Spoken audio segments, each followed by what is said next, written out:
आजकल मुसलमानों में एक ट्रेड चला हुआ है, एक मिजाज बना हुआ है, हम दो हमारे दो, दो ही बच्चे दो ही अच्छे, बस दो बच्चे हो गए फौरन से पेशतर ऑपरेशन करा लो, चाहे ज़रूरत हो ऑपरेशन की या ज़रूरत ना हो, दोनों सूरतों में वो ऑपरेशन कराने को तैयार हो जाते हैं। बल्कि बाज़ मर्तबा तो हमने ऐसा भी देखा कि बिल्कुल ठीक ठाक है और दूसरे दिन बताया कि क्या भाई, तो नहीं ज़रा घर में तबीयत ख़राब है, क्या वो बुखार आया? नहीं नहीं, बुखार नहीं आया, वो ज़रा सा ऑपरेशन कराए थे। वो क्या का ऑपरेशन, क्या बीमारी थी? नहीं नहीं, वो ज़रा सा बच्चे पैदा ना होने का ऑपरेशन करवाए थे, जिसे नसबंदी कहते हैं। बड़ा अफसोस हुआ कि एक आदमी अच्छा खासा है, उसकी बीवी अच्छी खासी है, सेहतमंद है, अब वो अपने जिस्म में खुद ब खुद यूं ज़ख़म लगवा के वो जो अल्लाह ने एक नेमत दी है बच्चेदानी के तौर पर, उसे निकाल कर वो बाहर कर देता है और फिर वो समझता है कि हमने बहुत अच्छा काम किया। क्यों भाई? तो पूरी दुनिया चूंकि मॉडर्न हो गई है, हम दो हमारे दो बेहतर है, लिहाजा हमें दो बच्चे काफ़ी है। और अगर इत्तिफाक से उन दो बच्चों में से एक अल्लाह को प्यारा हो गया तो फिर वो एकलौता ऐसा हो जाता है कि अब माँ बाप के नखरे नहीं उठाता वो, बल्कि माँ बाप को उसके नखरे उठाने पड़ते हैं, चाहे वो बड़ा हो जाए चाहे बच्चा रहे, हर हाल में माँ बाप को उसके नखरे उठाने पड़ते हैं, इसलिए कि उसके पास कोई दूसरा ऑप्शन बचा हुआ नहीं। मेरा अपना एक ज़ाती वाक़या है, चूँकि लोगों का एक मिजाज हो गया है ऐसा, लोगों के दिमाग में ये बात बैठ गई है कि अगर ज़्यादा बच्चे हो गए तो खिलाएंगे कैसे, उसे पढ़ाएंगे कैसे, उसको सही तरीके से तरबियत कैसे देंगे, और सबसे बड़ी चीज़ वो ये समझते हैं कि अगर ज़्यादा बच्चे हो गए तो हमें भुखमरी हो जाएगी, कैसे खाएगा बच्चा। पूरी दुनिया के जो लोग हैं वो इंसानों को पूंजी समझते हैं, औलाद को पूंजी समझते हैं, और अजीब कुछ बेवकूफ़ लोग हैं, और ख़ास तौर से ये बेवकूफ़ी हमारे मुसलमानों के अंदर आ गई है कि वो अब औलाद को बोझ समझते हैं। वो सोचते हैं कि ये अगर आ गया तो हम भी भूखे मरेंगे और ये भी भूखा मरेगा। अरे मेरे रफ़ीक़ों, कोई गैर मुस्लिम अगर ऐसा सोचे तो एक बात समझ आती है, लेकिन ईमान वाला अगर ऐसा सोचे तो ये बात समझ नहीं आती, क्योंकि अल्लाह तबारक व तआला अपने कुरान में ख़ुद ही वादा करता है कि सुनो, तुम उसके रिज़्क़ की बुनियाद पर, उसके खाने कपड़े और उसके इंतज़ाम की बुनियाद पर, उसके ख़र्चे की बुनियाद पर उसको दुनिया में आने से रोकते हो। हम ही उसे रिज़्क़ देते हैं और हम ही तुम्हें भी रिज़्क़ देते हैं, हम ही उसे खिलाते हैं और हम ही तुम्हें भी खिलाते हैं। तुम ये ना समझो कि तुम ताकतवर हो, कमाते हो तो खाते हो और नहीं कमाओगे तो नहीं खाओगे, या तुम कमाते हो तब तुम्हारे ज़रिए 5 आदमी खाता है, ऐसा नहीं है। अल्लाह तबारक व तआला हर आदमी का रिज़्क़ उतारता है। आज तुम्हें ज़रिया बनाए हुआ है, तुम ज़रिया नहीं बनोगे तो उसके हिस्से का रिज़्क़ किसी ऐसे आदमी के हिस्से में आएगा जो वहाँ से फिर उसे पहुँचा कर देगा जिसका वो रिज़्क़ है।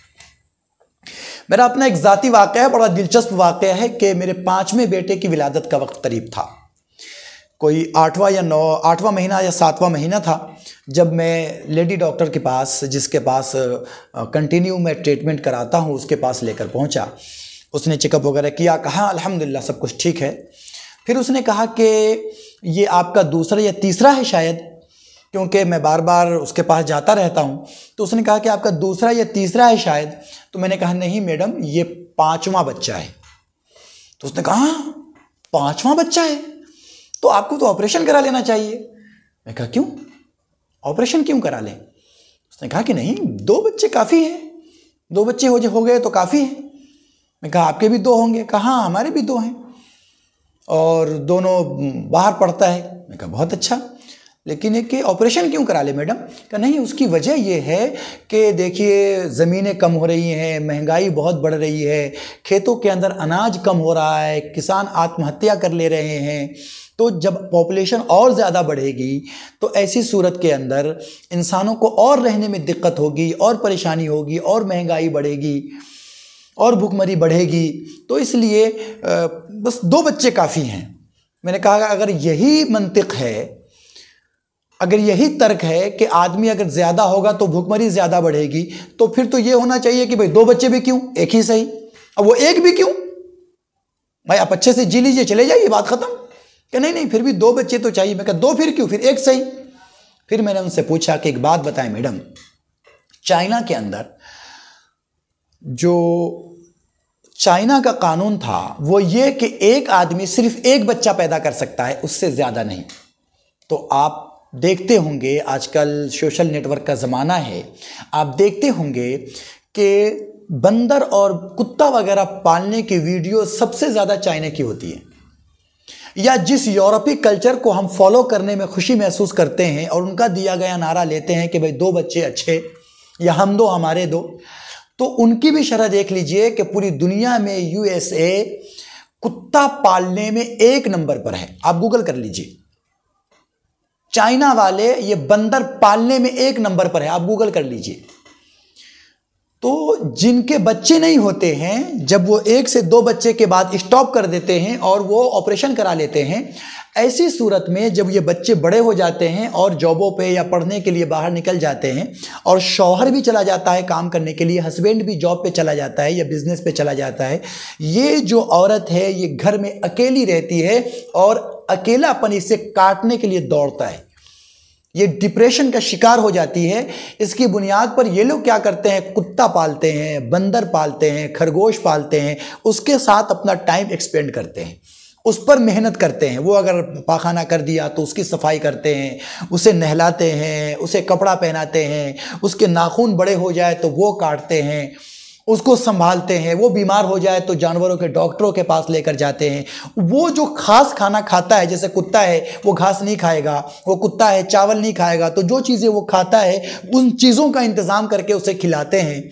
अफसोस कि एक आदमी अपने बच्चे पालने में वो ये सोचता है कि मैं उसे खिलाऊंगा क्या, उसको रखूंगा कैसे और उसकी खिदमत कौन करेगा, उसकी परवरिश कैसे करूंगा। लेकिन वही आदमी कुत्ता पैसा देकर खरीदता है और कुत्ते का बच्चा पालता है।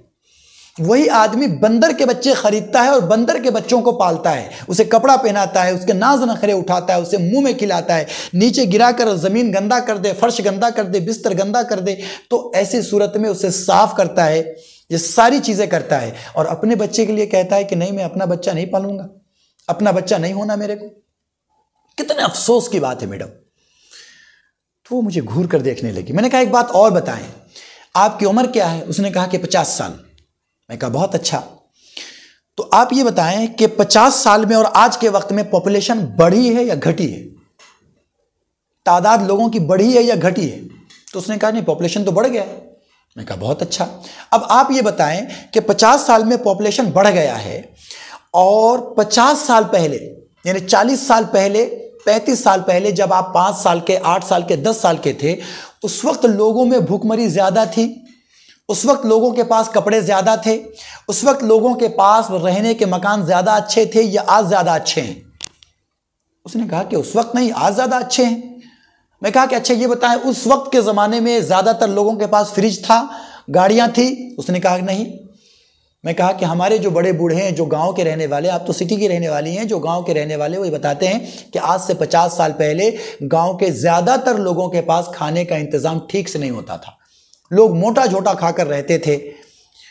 किसी के पास अगर कपड़ा है तो 2 कपड़ा, 3 कपड़ा हो गया तो बहुत ज़्यादा हो गया। खुद हमें याद है कि ईद के अंदर जो हमारे कपड़े बनाए जाते थे, ईद के दिन पहना के उसको धुल कर तह करके रख दिया जाता था और बकरीद में फिर हम वही कपड़े पहनते थे।